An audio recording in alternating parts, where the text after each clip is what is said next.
growing up in 2023 is Challenging. Challenging. I think that would be the best way to describe it.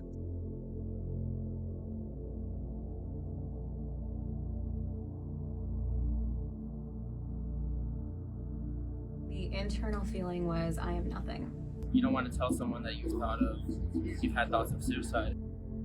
No matter, how low you're feeling or whatever it is that you're going through, find somebody that you can tell. It was, I am worthless. You're worried that someone might not understand, might judge you.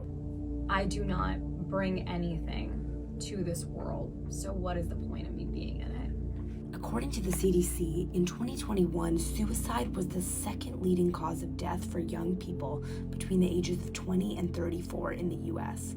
In that same year, one person died by suicide every 11 minutes.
Josh Ludwig said he knows a similar suffering. I would say it started with feeling very low, having low self-esteem. Josh was a freshman at Boston University when he was diagnosed with bipolar disorder and taken to an inpatient facility for treatment. He remembers first learning of his diagnosis. Felt like a death sentence. Two of Josh's longtime friends, Georgina and Samantha, were there for Josh when he was in a dark place.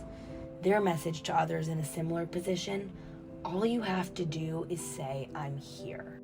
I do feel like I was consistently like, hey, I'm still here.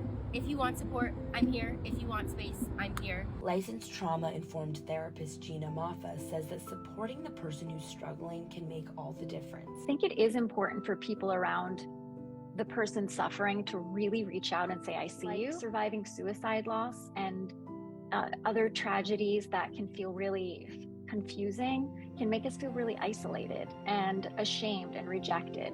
And if we have our society and our communities and our friends also isolating us because they feel awkward or they don't know what to say or what to do, it can really further, leave us in distress.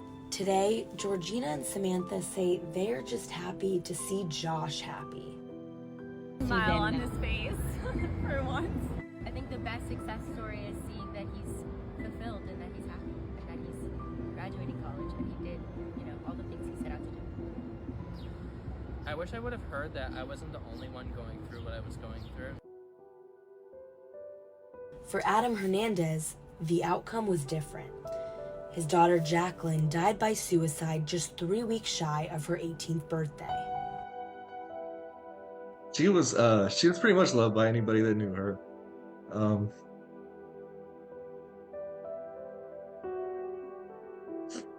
Like to be goofy and play around and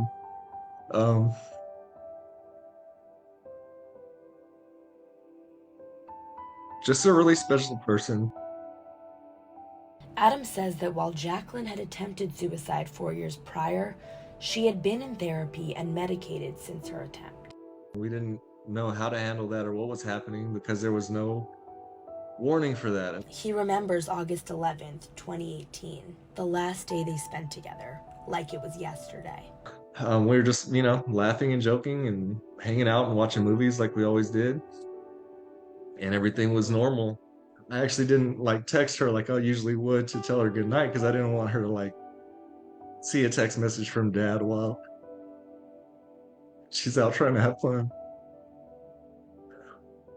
And then I never got that chance again. Adam says he fell into a deep depression for 2 years, after which point he started to process his grief and his pain, but he said it's been tough talking to others in his community about it.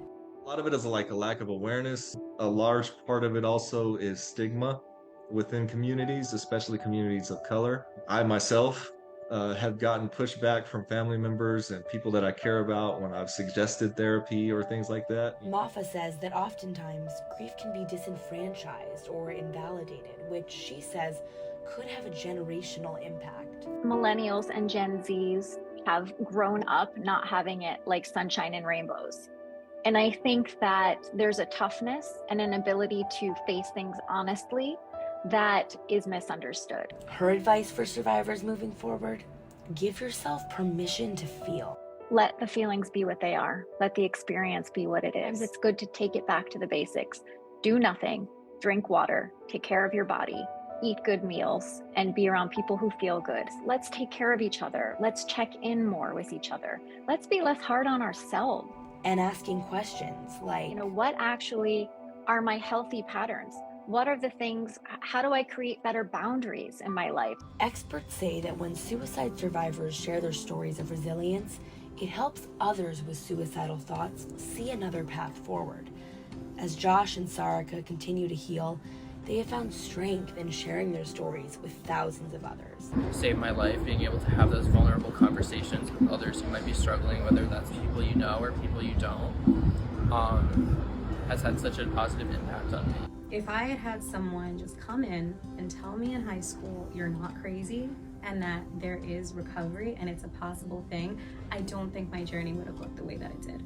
Because there's so much power in telling your story.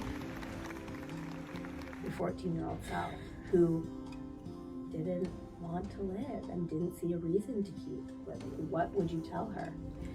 I think the thing that I would tell her is the pain that you are feeling is no match for the joy that is coming.